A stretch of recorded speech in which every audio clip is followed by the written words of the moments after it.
What's the scariest thing in the entire world? Rabies. It's exceptionally common, but people just don't run into the animals that carry it often. Let me paint you a picture.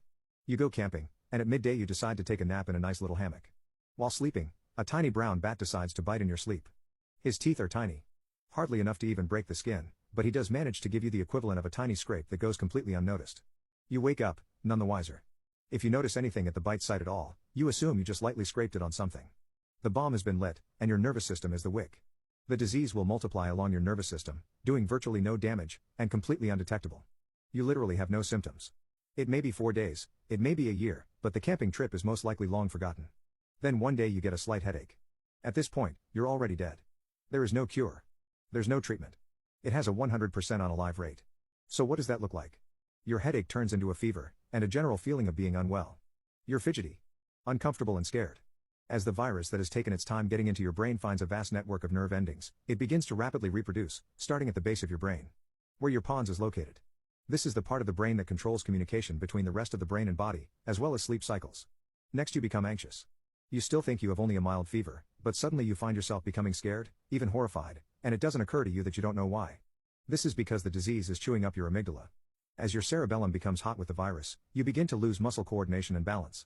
You think maybe it's a good idea to go to the doctor now, but assuming a doctor is smart enough to even run the tests necessary in the few days you have left on the planet, odds are they'll only be able to tell your loved ones what you died of later. You're twitchy, shaking and scared. You have the normal fear of not knowing what's going on, but with the virus really effing the amygdala, this is amplified 100-fold. It's around this time the hydrophobia starts. You're terribly thirsty, you just want water. But you can't drink. Every time you do, your throat clamps shut and you vomit. This has become a legitimate, active fear of water.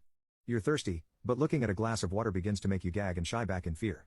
The contradiction is hard for your hot brain to see at this point. By now, the doctors will have to put you on IVs to keep you hydrated, but even that's futile. You were dead the second you had a headache. You begin hearing things, or not hearing at all as your thalamus goes. You taste sounds, you see smells, everything starts feeling like the most horrifying substance trip anyone has ever been on. With your hippocampus long under attack, you're having trouble remembering things, especially family. You're alone, hallucinating and thirsty, confused and undeniably terrified. Everything scares the literal crap out of you at this point. These strange people in lab coats. These strange people standing around your bed crying, who keep trying to get you to drink something and crying. And it's only been about a week since that little headache that you've completely forgotten. Time means nothing to you anymore.